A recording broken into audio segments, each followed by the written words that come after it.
Hello, learned and astonishingly attractive pupils. My name is John Green, and I want to welcome you to Crash Course World History. Over the next 40 weeks, together, we will learn how in a mere 15,000 years, humans went from hunting and gathering... Mr. Green, is this going to be on the test? Yeah, about the test. The test will measure whether you are an informed, engaged, and productive citizen of the world, and it will take place in schools and bars and hospitals and dorm rooms and in places of worship. You will be tested on first dates, in job interviews, while watching football, and while scrolling through your Twitter feed. The test will judge your ability to think about things other than celebrity marriages, whether you'll be easily persuaded by empty political rhetoric, and whether you'll be able to place your life and your community in a broader context. The test will last your entire life, and it will be comprised of the millions of decisions that, when taken together, make your life yours. And everything will be on it. I know, right? So pay attention.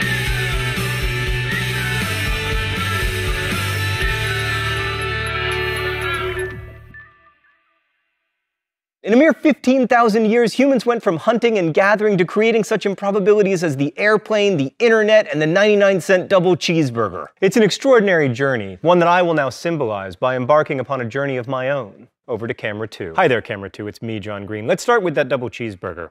Oh, food photography. So this hot hunk of meat contains 490 calories. To get this cheeseburger, you have to feed, raise, and slaughter cows, then grind their meat, then freeze it and ship it to its destination. You also gotta grow some wheat and then process the living crap out of it until it's whiter than Queen Elizabeth I. Then you gotta milk some cows and turn their milk into cheese, and that's not even to mention the growing and pickling of cucumbers, or the sweetening of tomatoes, or the grinding of mustard seeds, etc. How in the sweet name of everything holy did we ever come to live in a world in which such a thing can even be created? And how is it possible that those 490 calories can be served to me for an amount of money that, if I make the minimum wage here in the US, I can earn in 11 minutes? And most importantly, should I be delighted or alarmed to live in this strange world of relative abundance? Well, to answer that question, we're not going to be able to look strictly at history because there isn't a written record about a lot of these things, but thanks to archaeology and paleobiology, we can look deep into the past. Let's go to the thought bubble. So 15,000 years ago, humans were foragers and hunters. Foraging meant gathering fruits, nuts, also wild grains and grasses. Hunting allowed for a more protein-rich diet, so long as you could find something with meat to kill. By far the best hunting gig in the prehistoric world, incidentally, was fishing, which is one of the reasons that if you look at the history of people populating the planet, we tended to run for the shore and then stay there. Marine life was A, abundant, and B, relatively unlikely to eat you. While we tend to think that the lives of foragers were nasty, brutish, and short, fossil evidence suggests that they actually had it pretty good. Their bones and teeth are healthier than those of agriculturalists, and anthropologists who've studied the remaining forager peoples have noted that they actually spend a lot fewer hours working than the rest of us, and they spend more time on art, music, and storytelling. Also, if you believe the classic of anthropology, Nisa, they also have a lot more time for scoodly pooping. What? I call it scoodly pooping. I'm not going to apologize. It's worth noting that cultivation of crops seems to have arisen independently over the course of millennia in a number of places, from Africa to China to the Americas, using crops that naturally grew nearby: rice in Southeast Asia, maize in Mexico, potatoes in the Andes, wheat in the Fertile Crescent, yams in West Africa. People around the world began to abandon their foraging for agriculture. And since so many communities made this choice independently, it must have been a good choice, right?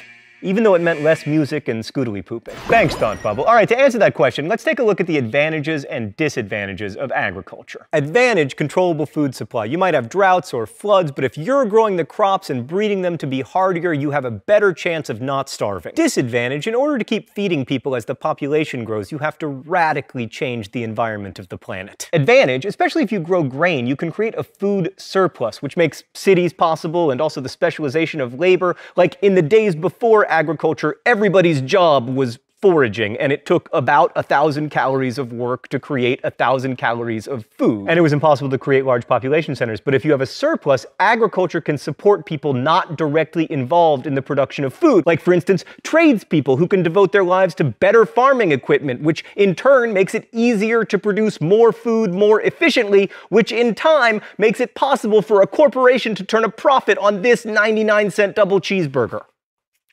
This is delicious, by the way. It's actually terrible, and it's very cold. And I wish that I had not eaten it. I mean, can we just compare what I was promised to what I was delivered? Yeah, thank you. Yeah, this is not that. Some would say that large and complex agricultural communities that can support cities and eventually inexpensive meat sandwiches are not necessarily beneficial to the planet or even to its human inhabitants. Although that's a bit of a tough argument to make coming to you as I am in a series of ones and zeros. Advantage, agriculture can be practiced all over the world, although in some cases it takes extensive manipulation of the environment, like, irrigation, controlled flooding, terracing, that kind of thing. Disadvantage, farming is hard. So hard, in fact, that one is tempted to claim ownership over other humans and then have them till the land on your behalf, which is the kind of non-ideal social order that tends to be associated with agricultural communities. So why did agriculture happen? Wait, I haven't talked about herders. Herders, man, always getting the short end of the stick. Herding is a really good and interesting alternative to foraging and agriculture. You domesticate some animals and then you take them on the road with you. The advantages of herding are obvious. First, you get to be a cowboy. Also, animals provide meat and milk, but they also help out with shelter because they can provide wool and leather. The downside is that you have to move around a lot because your herd always needs new grass, which makes it hard to build cities unless you are the Mongols. By the way, over the next 40 weeks, you will frequently hear generalizations followed by, unless you are the Mongols. But anyway, one of the main reasons herding only caught on in certain parts of the world is that there aren't that many animals that lend themselves to domestication. Like you have sheep, goats, cattle, pigs, horses, camels, donkeys, reindeer, water buffalo, yaks, all of which have something in common. They aren't native to the Americas. The only halfway useful herding animal native to the Americas is the llama. No, not that llama. 2 L's. Yes, that llama. Most animals just don't work for domestication. Like hippos are large, which means they provide lots of meat, but unfortunately they like to eat people. Zebras are too ornery. Grizzlies have wild hearts that can't be broken. Elephants are awesome, but they take way too long to breed. Which reminds me, it's time for the open letter. Elegant. But first, let's see what the secret compartment has for me today. Oh! It's another double cheeseburger. Thanks, secret compartment. Just kidding. I don't thank you for this. An open letter to elephants. Hey elephants, you're so cute and smart and awesome. Why you gotta be pregnant for 22 months? That's crazy. And then you only have 1 kid. If you were more like cows, you might have taken us over by now. Little did you know, but the greatest evolutionary advantage? Being useful to humans. Like here is a graph of cow population, and here is a graph of elephant population. Elephants, if you just inserted yourself into human life the way cows did, you could have used your power and intelligence to form secret elephant societies conspiring against the humans. And then you could have risen up and destroyed us and made an awesome elephant world with elephant cars and elephant planes. It would have been so great, but no, you gotta be pregnant for 22 months and then have just 1 kid. It's so annoying. Best wishes, John Green. Right, but back to the agricultural revolution and why it occurred. Historians don't know for sure, of course, because there are no written records, but they love to make guesses. Maybe population pressure necessitated agriculture even though it was more work, or abundance gave people leisure to experiment with domestication, or planting originated as a fertility right, or, as some historians have argued, people needed to domesticate grains in order to produce more alcohol. Charles Darwin, like most 19th century scientists, believed agriculture was an accident, saying, "A wild and unusually good variety of native plant might attract the attention of some wise old savage." Off topic, but you will note in the coming weeks that the definition of savage tends to be not me. Maybe the best theory is that there wasn't really an agricultural revolution at all, but that agriculture came out of an evolutionary desire to eat more. Like early hunter-gatherers knew that seeds germinate when planted, and when you find something that makes food, you want to do more of it. Unless it's just food, then you want to do less of it. I kind of want to spit it out. Oop.